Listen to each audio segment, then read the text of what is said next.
बड़ा इंपॉर्टेंट चीज है, आप पढ़िए इसको आराम से। I am keeping my mouth shut.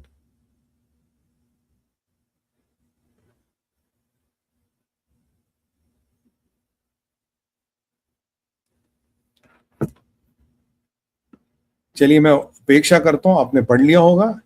तो बेसिकली इनका कहने का मतलब है, जनाब का ट्रम्प का कह रहे हैं भाई ये सिस्टम चलेगा नहीं, और अगर कोई ये सिस्टम चला रहा हम उसको ये चलाने नहीं देंगे। अगर किसी ने इनको जजिया दिया है तो हाई सीज पे हमारी नेवी रोकेगी और उससे हाई सीज को पास करने नहीं देगी। तो अगर आपने ईरान को जजिया दिया तो आपको हाई सीज पे अमेरिका अब रोकेगा, क्या बेटा इनको पैसे क्यों दिए, अब हम ठोकेंगे। तो ईरान का नेवल ब्लॉकेट हो गया, स्ट्रेट ऑफ हॉर्मुज का नेवल ब्लॉकेट हो गया। वो तब तक रहेगा जब तक पूरे शिप्स आया जा नहीं जा पाएंगे। ये जो ईरान ने जजिया लगाया था, कंडीशनल एक्सेस लगाई थी, ये हमें माननीय नहीं है। और we are getting ready, we are getting locked and loaded, वो वाला स्टेटमेंट देखिए, to blow whatever is left of Iran. तो यानी कि आगे ईरान की डिशुम डिशुम जो भी करनी है उसके लिए हम पूरे तैयार है, और ईरान को ठोकने की हमारे पास पूरी व्यवस्था है। ये ट्रंप का मैंने ट्रूथ सोशल का आपको पोस्ट दिखाया। यहाँ से चीनियों के भी पर निकला है, चाइना पे आऊंगा, चाइना को चीनियों का एक और कारनामा आपको दिखाऊंगा, जरा वो भी बात करेंगे। अब ईरान की इतनी हालत टाइट है क्योंकि भाई वहां इसराइल में उन्होंने 200 लोग मार दिए, आज भी हिजबुल्लाह के ठिकानों पे हमला हो रहा। और मैंने आपको बताया था इनका इरादा क्या था, इनका इरादा था गेलेली नाम के शहर पे कब्जा करना। रदवान फोर्स जो हिजबुल्लाह का स्पेशल फोर्स है उसके हजारों लोग तैयार थे, और बाकी हिजबुल्लाह का कार्डर आके ग्राउंड इन्वेजन ऑफ इसराइल करना। यानी कि 7 अक्टूबर 2023 वाली घटना इनके इरादों में थी। इसराइल को यह पता लग गया, उन्होंने वहां युद्ध रुकवाया, पूरी एनर्जी लगवाई, और हजारों लोग, मेरा मानना यह है इसराइल 450 कह रहा कल तक, आज का नंबर अभी आया नहीं तो आज 100-200 और जोड़ दीजिए, पर हजारों लोग उन्होंने रादवान फोर्स के मारे, और हिजबुल्लाह के काफी लोगों को मौत के घाट उतारा। $27 बिलियन मिले नहीं, स्ट्रेट ऑफ हॉर्मुज में इनकी पूंगी लग गई है। और न्यूक्लियर, बेंजामिन नेतन्याहू हो, ट्रंप हो, जेडी वांस हो, उन्होंने कहा न्यूक्लियर तो हम इनकी हलक में हाथ देके निकाल लेंगे। सो इनकी हलक में हाथ देके न्यूक्लियर निकाला जाएगा, वो मसला नहीं है, राइट। और यहां बड़ी बड़ी इंटरेस्टिंग चीजें हो रही। तो ब्लॉकेट वाला सिनेरियो जो है आपको पूरा समझ आ गया। It includes Kharg island, it includes all the regions around. Oman कह रहा साहब और टाइम दो, अमेरिका कह रहा टाइम हमारे पास देने को नहीं, हमारे पास टाइम वेस्ट करने को भाई टाइम नहीं है, जो होगा ऐसी होगा। ईरान की अब औकात भी नहीं है कि बात करनी है, क्योंकि इतनी धुनाई पिटाई के बाद अब कौन यार, मतलब अगर तुम्हारी जरा सी भी इज्जत है, why will you kind of talk. और अभी अभी ट्रंप बेंजामिन नेतन्याहू को ग्रेट पार्टनर कह रहे, माय लवली पार्टनर कह रहे बीबी जैसा मेरा पार्टनर है नहीं।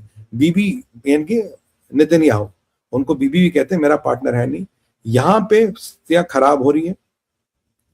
और चाइना को जो मिसाइल वाली डील थी उस पर चाइना एक्सपोज हो गया है, चाइना की हालत खराब है। पुतिन ने ईरान से बात की है। यहाँ पे IRGC के शिप्स को लेके मैंने आपको अपडेट दिया, और भी बहुत से सारे टॉपिक्स हैं और जो आपसे बात करेंगे। सबसे पहला अपडेट है कि पाकिस्तानी सऊदी पहुंच चुके हैं। पाकिस्तान मरता क्या ना करता, they are in Saudi, they are trying to protect Saudi. Pakistan के करीब 13,000 सिपाही और कुछ 10-15 जेट्स, अब पता नहीं GF-17 है या F-16 है। GF-17 ना लेके और ना फिर ले जाना ना ले जाना एक ही बराबर है।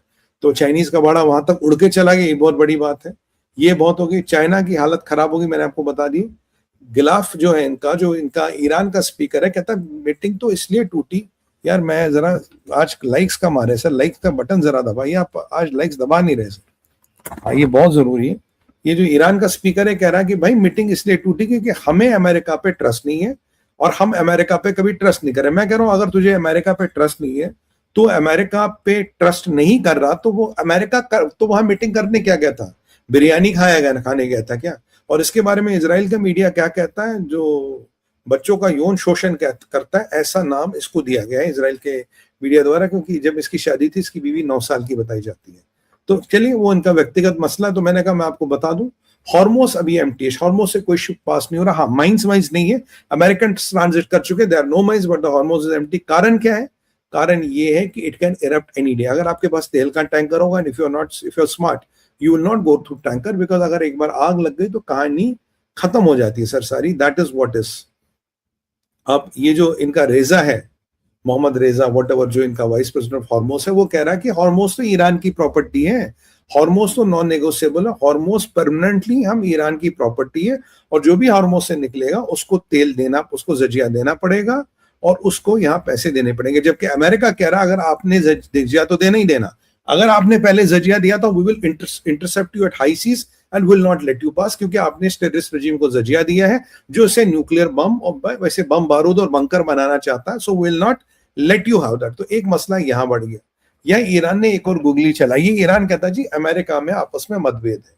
मतलब ईरान जिस एंगल पे हिट कर रहा है कि जेडी वांस, ट्रंप, ये Peter Navarro, sorry not JD Vance, Trump, Steve Witkoff, Gerald Kushner, Marco Rubio, इन पीट हेगसेथ, इनमें में आपस में मतभेद है। यानी कि जो यहां भेजा गया जेडी वांस को, वो कोई डील करना चाहता था, पर उस डील को लेके ट्रंप नहीं माने। तो जेडी वांस को गुड बॉय, मतलब ये दोनों प्रेसिडेंट और वाइस प्रेसिडेंट के बीच एक वेज क्रिएट कराने की कोशिश है। जी वैसे तो डील हो जाती, पर ये लोग माने नहीं। और मैंने बोला 4 कंस्टिट्यूंसी प्राइमरली अमेरिका की, यूरेनियम दे दो, ballistic missiles limited, no nuclear, और ये जो प्रॉक्सीज है इनका दाना पानी बंद करो भाई, इसके बिना बात नहीं पड़ेगी। पर ये माने नहीं, कह रहा नहीं साहब हम इसको लेके मानने को तैयार नहीं है। ठीक है जी। ये जो इन्होंने एक डेजोनेंस क्रिएट करने की कोशिश की है, उसका अभिप्राय है कि US is a divided house. और यहां मेरे को आपको बड़ा खुशी होती है बताती हूँ, जो ट्रंप ने कहा था कि hundreds of tankers are going to US, अब ओपन सोर्स मैप्स आ गए हैं और ये बात बिल्कुल ठीक है, hundreds of tankers are going to US, और खाली टैंकर जा रहे तेल भरने के लिए। तो दुनिया में सबसे बड़ी तेल की मंडी और गैस की मंडी जो निकल के आई वो यूएस आई। और यहाँ मेरे भाई सवाल ये है कि जो हमारा कतर है, कतर में गैस, एलएनजी और हीलियम बनना बंद हो गया क्योंकि रिफाइनरी को बहुत तगड़ा झटका लगा और चीजें बद से बदतर हो रही है, आपको ये भी बता दें। तो टैंकर वाली बात बिल्कुल सही है। यहाँ से सेंटकॉम ब्रैड कूपर के अंडर जो आती है, उसका वक्तव्य आया कि we are all locked and ready for the war, हम लड़ाई के लिए पूरा तैयार है, push comes to shove we are already ready for the war. और यहाँ अरब दुनिया में एक नई रणनीति चल रही है। अरब दुनिया में जो रणनीति चल रही, कह रहा है यार अब जो तेल निकालना, why don't we transit most of the things to Israel.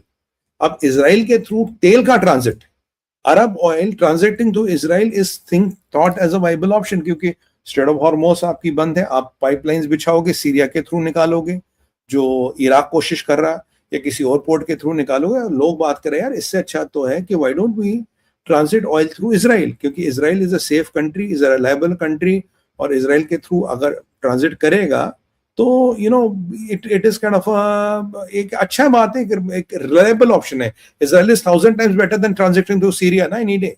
भाई ऑयल का transit Israel makes more sense through Syria. तो एक ये बात हो रही है, और एक बात और हो रही है साहब, ये इजराइल का शायद किस्मत चमक जाए, क्योंकि पीपल आर रिसेप्टिव, सुन रहे हैं। पहले कह रहे हैं नहीं इजराइल नहीं, भाई यहूदियों के थ्रू नहीं करना। अब they are kind of receptive to it कि हम भाई ये कर सकते